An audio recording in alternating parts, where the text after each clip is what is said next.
যে ফুল যুগ যুগান্তরে খুশবু চরাই এঁকেছি সে ফুল মোরা মনেরই কাবায়। জোরে কোন আল্লাহু আকবার। হাবিবে খুদা তুমি নবী কামলেওয়ালা, তারি চুয়াতে আজো দুনিয়া উজালা। শহদ মাখা দরা জোরে কো গুনা পুরাই, যে ফুল যুগ যুগান্তরে খুশবু ছড়াই এঁকেছি সে ফুল মোরা মনেরই কাবায়। জোরে কোন আল্লাহু আকবার। সবাই কেমন আছেন? জোরে সোরে বলি কেমন আছেন? আলহামদুলিল্লাহ আলহামদুলিল্লাহ আলহামদুলিল্লাহ ওয়া কাফা ওয়া সালামুন আলা ইবাদিহিল্লাযীনা ইসতাফা। আম্মা বা'দ ফাআউযু বিল্লাহি মিনাশ শাইতানির রাজীম। সবাই আমার সাথে জবানে পড়ুন, বিসমিল্লাহির রহমানির রহিম।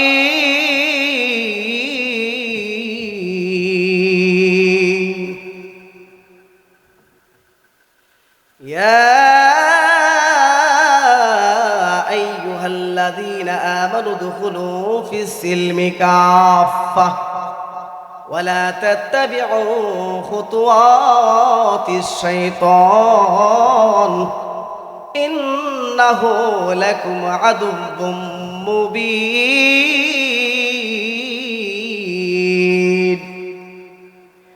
সাদাকাল্লাহুল আযীম। قال رسول الله صلى الله عليه وسلم الحج في الجنة يا أيها الذين آمنوا صلوا عليه وسلموا تسليما اللهم صل على سيدنا ومولانا محمد وعلى آله وصحابه وبارك وسلم। মুহতারাম মুআজ্জাজ দিগার, আজকের কুরিয়াপাড়া যুব সমাজের উদ্যোগে শর্ততম ইসলামী মহাসম্মেলন, আল্লাহ তাআলা উক্ত সম্মেলনকে কবুল করুক। সবাই জোরে জোরে বলি আমিন। উক্ত সম্মেলনকে জুড়িয়া করে এলাকার সমস্ত মুর্দেগানকে ক্ষমা করে দিক। সবাই জোরে বলেন আমিন। তাদের কবরটাকে জান্নাতের বাগিচা বানিয়ে দিক। সবাই জোরে বলি আমিন। সম্মানিত হাজিরিন, আজকের মাহফিলের সদর সভাপতি সাহেব, আমার সম্মুখ প্রাণে দিন প্রিয়, ইমান প্রিয়, দিনদার, ইমানদার, ফরহেজ, মুমিন, মুত্তাকি, তাওহীদি জনতা, মাইকে শ্রবণরত, পর্দার আড়ালের পর্দানিশীল মা ও বোনেরা, আমরা সর্বপ্রথম সেই মহান আল্লাহ তাআলা লাখো কোটি শুকরিয়া জ্ঞাপন করি যে আল্লাহ তাআলা আপনাকে আমাকে এই ফিতনা ফাসাদের যুগে যাচাই বাছাই করে হাজারো লাখো মানুষের মধ্য থেকে অল্প কিছু সংখ্যক মানুষকে আল্লাহর এই জান্নাতের বাগানে আসা এবং বসার তৌফিক দান করেছেন। সবাই জোরে সোরে বলি আলহামদুলিল্লাহ। আর আমরা আরো জোরে সুরে বলি একটা শুকরিয়া জ্ঞাপন করি যে আল্লাহ তাআলা আপনাকে আমাকে শেষ জামানার শেষ নবী সাইয়্যিদুল মুরসালিন, সাইয়্যিদুস সাকালাইন, দুজাহানের বাদশা, যিনি দুজাহানের সরদার, আপনার আমার প্রিয় নবী হযরত মুহাম্মদ মুস্তাফা সাল্লাল্লাহু আলাইহি ওয়াসাল্লামের উম্মত বানায় আপনাকে আমাকে বিনা দরখাস্তে প্রেরণ করেছেন। সবাই খুশি না বেজার? খুশি? তাহলে জোরে সোরে বলেন আলহামদুলিল্লাহ। যে ফুল যুগ যুগান্তরে খুশবু চরাই এঁকেছি সে ফুল মোরা মনেরই কাবায়। জোরে কোন আল্লাহু আকবার। হাবিবে খুদা তুমি নবী কামলেওয়ালা, তারি চুয়াতে আজো দুনিয়া উজালা। শহদ মাখা দরা জোরে কো গুনা পুরাই, যে ফুল যুগু যুগান্তরে খুশবু ছড়াই, এঁকেছি সে ফুল মোরা মনেরই কাবায়। যেরকম আল্লাহু আকবার। এই কাবা শরীফ নিয়ে আমি আপনাদের সামনে একটা হাদিস পড়েছি। ঈমানটাকে শক্ত করার জন্য, আপনার পরিপূর্ণ ঈমানদার অর্জন করার জন্য একটা আয়াত নিয়েছি। এর তাফসীর আপনাদের সামনে একটু বর্ণনা করব। তবে আপনারা জেনে রাখুন, এই কাবা নিয়ে আমি একটা ছোট্ট একটা এক্সাম্পল দিব, একটা ঘটনা বলবো, তারপর আমি আমার মূল আলোচনায় চলে যাবে। সবাই শুনতে রাজি আছেননি? একজন ব্যক্তি, বিখ্যাত ধনবান ব্যক্তি, নামধারী ব্যক্তি, খুব ধনী লোক। আমাদের দেশে ধনী লোক আছে না নাই? আমাদের দেশের ধনী লোকের অবস্থা কেমন? আর আমি একটা ধনী লোকের বিবরণ তৈরি করছি, আপনাদেরকে পেশ করেছি। এই ধনী লোকের বাড়িটা হলো ইরাক। কোথায়? ইরাকের একজন ধনবান ব্যক্তি। উনি প্রতি বছর 1000 মানুষকে সে নিজের খরচে হজ করান। সুবহানাল্লাহ। এবং 1000 হাজি সাহেবকে শুধু হজ করান না, তারা যখন আবার ফিরে আসে তাদের জন্য প্রয়োজন অনুযায়ী তাদেরকে সামান তৈরি কিনে দেয়। সুবহানাল্লাহ। যার যতটুকু প্রয়োজন তাদেরকে সামান বাজার সদাই কইরা দেয়। এরকম ভাবে সে প্রতি বছর 1000 লোককে, যখন সে এই লোকটা 1000 মানুষকে হজ করায়, জোরে কোন সুবহানাল্লাহ। এই হাজি সাহেব সে হঠাৎ করে একদিন কাবা শরীফের মধ্যে হেলান দিয়ে ঘুমিয়ে গেলেন। হেলান দিয়ে ঘুমিয়ে এসে স্বপ্নে দেখতেছে। স্বপ্নে দেখে তার পায়ের নিচে একজন মানুষ এবং মাথার সামনে একজন মানুষ, দুইজন মানুষ দাঁড়াইয়া কথা বলতেছে। পায়ের লোকটা জিজ্ঞাসা করতেছে, ও ভাই, এই লোকটার কি হয়েছে? এবং মাথার লোকটা বলতেছে, এই লোকটা ক্লান্ত হয়ে ঘুমিয়ে গেছে। হজ করলে ক্লান্ত হয় কিনা? ভাই, আমি অদম গুনাহগার গিয়েছি, যখন 7টা তোয়াফ করে তখন অনেক ক্লান্ত হয়। যারা হাদিস সাহেব এখানে আছে তারা বুঝতে পারে, কথা বলুন ঠিক কিনা? যারা যাই নাই তাদেরকে যাওয়ার তৌফিক দান করুক। সবাই জুড়ে বলেন আমিন। ঘুমিয়ে যাওয়ার পর এই মাথার লোকটা বলতেছে, সেই লোকটা ক্লান্ত হয়ে ঘুমিয়ে গেলেন। ক্লান্ত হয়ে ঘুমিয়ে গেলেন, কিন্তু তার একটা দুর্ভাগ্য আছে। দুর্ভাগ্য কি তার দুর্ভাগ্য? বলতেছে, একটা লোক সে 1000 মানুষকে হজ করায়। এই বছর হজ করেছে 6 লক্ষ মানুষ, কিন্তু একটা মানুষের হজ আল্লাহ কবুল করে নাই। এই লোকটা চমকায়া গেলেন। সে ঘুমের ঘরে সে স্বপ্নে দেখে তার এত শ্রম, সে তত শ্রম দিচ্ছে। তবে লোকটা বলতেছে, হ্যাঁ, এই বছর 6 লক্ষ মানুষেরই হজ কবুল হয়েছে। তবে একজন মানুষের নিয়ত সহি তাহার কারণে, একজন মানুষের নিয়ত সহি তাহার কারণে তার সমস্ত হাজি সাহেবদের 6 লক্ষ হাজি সাহেবদের হজ আল্লাহ কবুল করেছে। জোরে কোন সুবহানাল্লাহ। লোকটার ঘুম ভেঙে গেল। আবার লোকটা তার বিবরণ সম্পন্ন, যেই লোকটা ওই নেককার লোকটা, যেই লোকটার নিয়তটা সহি, ইন্নামাল আমালু বিন্নিয়াত। আমার নবীজি বলেন, যেই ব্যক্তির নিয়ত পরিষ্কার হবে, নিয়তের অনুযায়ী তার আমল নামার মধ্যে নেকি লেখা হয়। আমলের ফলাফল কিসের মাধ্যমে? নিয়ত সহি থাকতে হবে, নিয়তের মাধ্যমে। এই লোকটা সে জানতে পারলো যে এই লোকটার কারণে তার এই 6 লক্ষ মানুষের হজ কবুল হয়েছে। তার বাড়ি সিরিয়া। বাড়িটা কোথায়? সিরিয়া। সে দৌড়াইয়া সিরিয়া গেলেন। বিবরণ পাইয়া সিরিয়া গিয়ে তার খবর যখন জানতে পারলেন, শর্টকাটে আমি ঘটনাটা বলছি। সিরিয়া গিয়ে এক লোক বলতেছে, আপনি ওই যে বস্তিটা দেখা যায়, সেই বস্তির মধ্যে গিয়ে দেখেন ওই লোকটা আছে, তার নাম হলো আলী বিন তামির। আলী ইবনে তামির। দৌড়াইয়া সে এই লোকটার কাছে গেলেন, গিয়ে লাগাল পাইলেন আলী বিন তামিরের কাছে। আলী বিন তামিরকে ডাক দেয়া বলে, ভাই আলী বিন তামির, একটু দাঁড়াও। 6 লক্ষ মানুষ এই বছর হজ করেছে, সবার হজ কবুল হয়েছে তোমার দুয়ার কারণে, তোমার নিয়ত সহি তাহার কারণে। জোরে কোন সুবহানাল্লাহ। ভাই, তুমি আবু আলী ইবনে তামির, তুমি কি আমল করো, তুমি কি ইবাদত করো, তোমার আমলটা আমি জানতে চাই। জোরে কোন সুবহানাল্লাহ। জানার দরকার আছে না নাই? আমার বন্ধুগণ, আলী ইবনে তামির সে ঘটনার বলে, ভাই আমি তো কোনো এমন তেমন কিছু আমল আমি করি না, তবে আমি হইলাম একজন মুসি মানুষ, জুতা সেলাই করি। কি করে? জুতা সেলাই করি, আমি একজন মুসি মানুষ। আমি তো তেমন বেশি আমল করি না, তবে এতটুক করি, আমি যে কামাইটা করি হালাল রুজি, এই হালাল রুজি থেকে আমি একটা অংশ প্রতি বৎসর জমা কইরা রাখছি, একটা অংশ প্রতি বৎসর জমা কইরা আমি হজের নিয়ত করেছি। জুরে কোন সুবহানাল্লাহ। সবাই হজের নিয়ত করেন, আল্লাহ আপনাদের হজ কবুল করাইয়া দিবে, হজ করাইয়া দিবে। জুরে বলেন আমিন।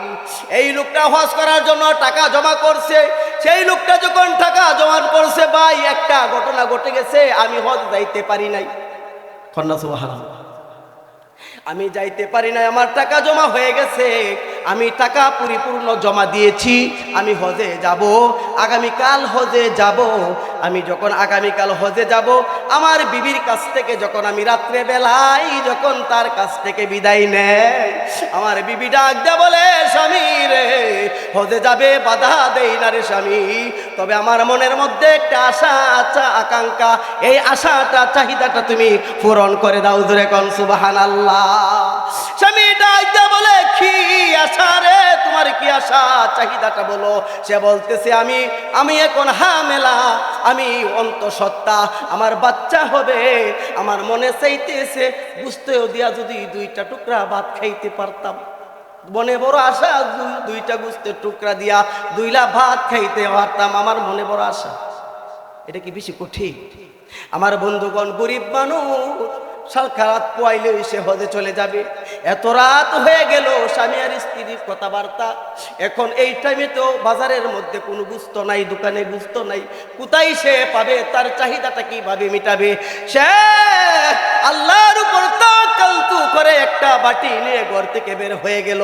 সামনের কয়েকটা বাড়ি যাইতে গিয়ে গুস্তের ঘ্রাণ আসতেছে, তার নাকি গুস্তের ঘ্রাণ আসতেছে। ওই বাড়ির মধ্যে যখন সে করাঘাত করলো, নখ দিলে ওই বাড়ির থেকে একজন লোক বের হয়ে আসলো, বলতেছে, বাইরে আগামীকাল হজে চলে যাব, তবে আমার বিবি আমার কাছ থেকে গুস্তের দুইটা টুকরা দেয়া, দুইটা ভাত খাওয়ার আকাঙ্ক্ষা করেছে, বাইরে তোমার ঘর থেকে গুস্তের ঘ্রাণ আসছে।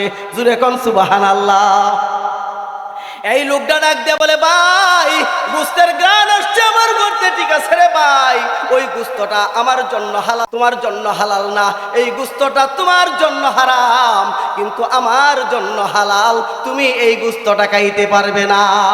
এই ব্যক্তি ডাক দিয়ে বলে, আলী ইবনে তামির ডাক দিয়ে বলে, ভাই আপনার জন্য শরীয়ত, আমার জন্য শরীয়ত, একই শরীয়ত, আপনার জন্য যদি হালাল হয়, আমার জন্য যদি হালাল হয়, তাহলে আজকের গুস্তটা আপনার জন্য হালাল, আমার জন্য হারাম কিভাবে হবে? কথা বলুন ঠিক কিনা? ধনীর জন্য যদি হালাল হয়, গরিবের জন্য তো হালাল, শরীয়তটা এমন না। কথা বলুন ঠিক কিনা? এই লোকটা জানতে চাই কিভাবে হারাম হলো রে ভাই, তোমার জন্য হালাল, আমার জন্য হারাম।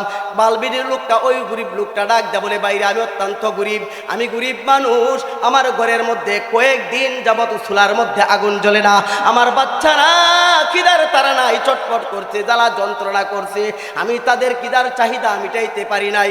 বাহিরে আমি যখন রাস্তা দিয়ে বাজার আটতেছি, আটার মধ্যে একটা ডাস্টবিন পাইলাম, ডাস্টবিনের মধ্যে একটা মরা গাদা ফইরা লইল।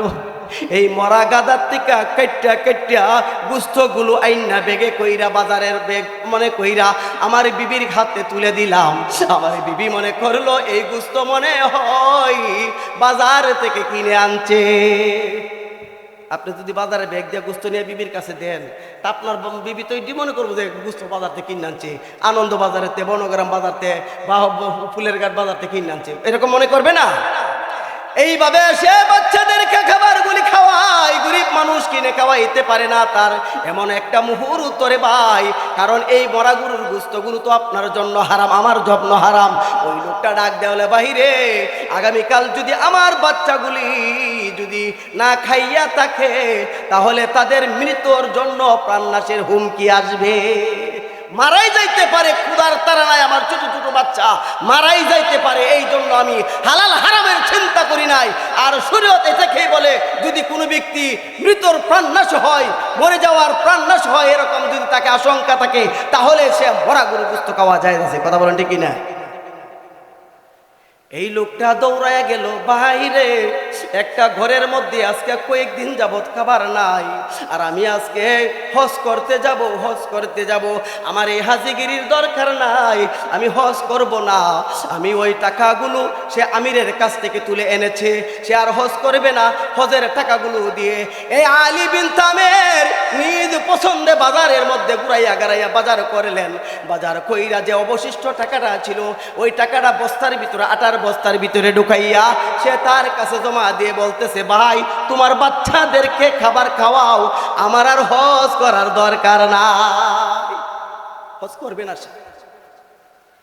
ওই যে সিরিয়ার ভাইয়ের কাছে এই ঘটনাটা বলতেছে, কিন্তু সিরিয়ার আব্দুল্লাহ ইবনে মুবারক, এই আব্দুল্লাহ ইবনে মুবারক তার ঘটনাটা শুনলেন। এই লোকটা বলতেছে, আমি এইভাবে টাকাগুলো দিয়ে দিলাম, তবে রে ভাই আমার কাছে আমি ওই তা আব্দুল্লাহ ইবনে মুবারক বলতেছে, ভাই আমি 100-1000 লোককে আমি হজ করাই, আমি স্বপ্নে বইরা দেখলাম আপনার এই কাজটার কারণে, আপনার নিয়ত সহি থাকার কারণে আমার আল্লাহ 6 লক্ষ মানুষের হজ কবুল করেছে। জোরে কোন সুবহানাল্লাহ। বলতেছে, ভাই আমি যখন খাবার শরীফে হেলান দিয়ে ঘুমাইলাম, তখন 6 লক্ষ মানুষের, একজন লোক বলতেছে 6 লক্ষ মানুষের হজ কবুল হয় নাই, কিন্তু এই বছরের 6 লক্ষ মানুষের হজ কবুল হয়েছে একজনের নিয়ত সহি তাহার কারণে।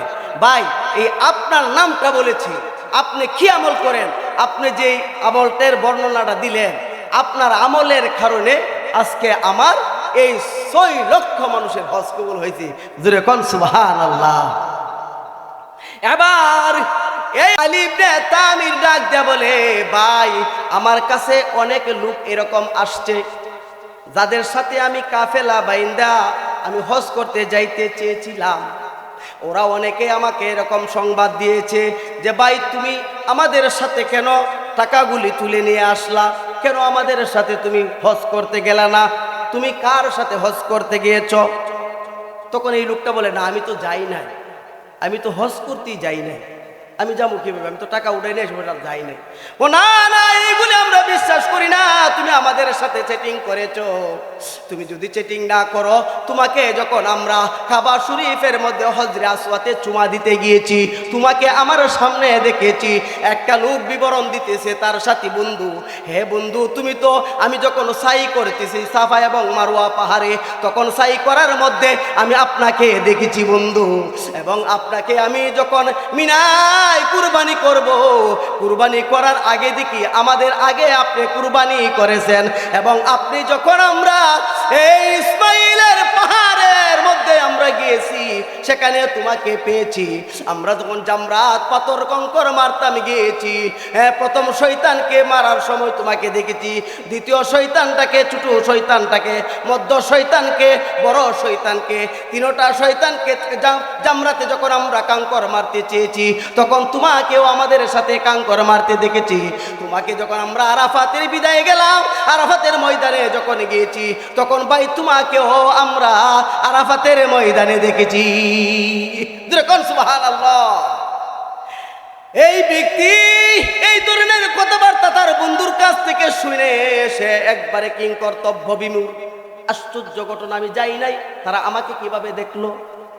এই লোকটা এরকম অবস্থায় সে ঘুমিয়ে গেলেন। আল্লাহ রাসূল সাল্লাল্লাহু আলাইহি ওয়াসাল্লাম, আমার আল্লাহর নবী তার সামনে উপস্থিতি হয়ে গেলেন, স্বপ্নে যুগে উপস্থিতি হয়ে গেলেন। জোরে কোন সুবহানাল্লাহ। পৃথিবীর মধ্যে শয়তান সমস্ত সূরত ধরতে পারে, কিন্তু আমার নবীর সূরত ধরতে পারে? নবীর সূরত শয়তানে ধরতে পারে? কখনো না। নবীর সূরত ধরতে পারে না। যে নবীকে স্বপ্নে দেখে সে মনে করবেন সে জান্নাতি। জোরে কোন সুবহানাল্লাহ। এই লোকটা স্বপ্নে দেখতেছে, আমার নবী ডাক দিয়ে বলতেছে, ও আলী ইবনে তাহামির, তুমি যে কাজটা করেছো, তোমার সেই কাজটা আমার আল্লাহর কাছে পছন্দ হয়ে গেছে। কারণ রিজিকের মালিককে, হায়াতের মালিককে, ধন সম্পদের মালিককে, হজ করানোর মালিককে, জুড়ে বলেন হজ করনে ওয়ালাকে, হজকে কবুল করনে ওয়ালাকে, মালিক হলো আমার আল্লাহ। আল্লাহ ডাক দেয়া বলে ও মা মিন দাব্বাতিন ফিল আরদি ইল্লা আলাল্লাহি রিজকুহা। জোরে বলেন সুবহানাল্লাহ। আল্লাহর নবী বলে ও আলী বিন তামির, আল্লাহর দায়িত্ব হলো তার বান্দাদেরকে খাওয়ানো। আল্লাহর দায়িত্ব বান্দাদেরকে খাওয়ানো। কীট পতঙ্গ জিন ইনসান যা কিছু সৃষ্টি করেছে দুনিয়ার মধ্যে, আশরাফুল মাখলুকাত যা কিছু সৃষ্টি করেছে সব কিছুর রিজিকের দায়িত্ব, রিজিকের মালিক হলেন আমার আল্লাহ। রিজিক খাওয়ানোর দায়িত্ব আমার আল্লাহর। জোরে কোন সুবহানাল্লাহ। আল্লাহর নবী বলে ও আলী বিন তামির, যেহেতু আল্লাহর দায়িত্বটা তুমি পালন করেছো, আমার আল্লাহ খুশি হয়ে গেছেন। জোরে কোন সুবহানাল্লাহ। আল্লাহ খুশি হয়ে তোমার আকৃতির একজন ফেরেশতাকে মানুষ বানাইয়া তোমার বন্ধুদের সাথে ঘুরাইয়া সম্পূর্ণ হজের রুকনগুলো পালন করেছে। জোরে কোন সুবহানাল্লাহ। আরো জোরে বলেন সুবহানাল্লাহ। আমি অল্প সময় আপনাদের কাছে তুলে ধরলাম, ইনশাল্লাহ যদি ভবিষ্যতে সুযোগ পাই তাফসীরটা বর্ণনা করব। বন্ধুরা আমার, বাবারা আমার, এই আয়াতটা পড়েছিলাম, ইয়া আইয়ুহাল্লাযীনা আমানু দুখুলু ফিস-সিলমি কাফা। ইসলামে ঢুকার মতো এই বোমবাঙ্গের না, আদামাদা না, ঠিক কিনা? বংশং করে ইসলামী না, মুসলমান, পাক্কা মুসলমান হতে হবে, পাক্কা ইমানদার হতে হবে। কথা বলুন ঠিক কিনা? আমি মুসলমান, গানের মধ্যে সর্দার, গানেও যাই, আবার ওয়াজের মাহফিলও যাই, নেখও করি, বদিও করি, খারাপও করি, এরকম হবে না। ইয়া আইয়ুহাল্লাযীনা আমানু দুখুলু ফিস-সিলমি কাফা। ইসলামের মধ্যে তুমি ঢুকে যাও পরিপূর্ণভাবে। জুড়ে বলেন, কথা বলুন ঠিক কিনা? আজকে সেই মাহফিলে মুসলমানের মাইকের আওয়াজ শুনলে বাইরে থাকতে পারে না। কথা বলুন ঠিক কিনা? আল্লাহ তাআলা আপনাকে আমাকে আমল করার তৌফিক দান করুক, ঈমান মজবুত হওয়ার তৌফিক দান করুক, এবং হজ করার মতো তৌফিক থাকলে হজ করার মতো তৌফিক যাদের আছে নিয়ত করেন, আল্লাহ তাআলা হজকে করানোর মতো তৌফিক দান করুক। সবাই জুড়ে বলেন আমিন। আরো জুড়ে বলেন আমিন। ওয়া আখিরি দাওয়ানা আলহামদুলিল্লাহি রাব্বিল আলামিন। আসসালামু আলাইকুম ওয়া রাহমাতুল্লাহি ওয়া বারাকাতুহু।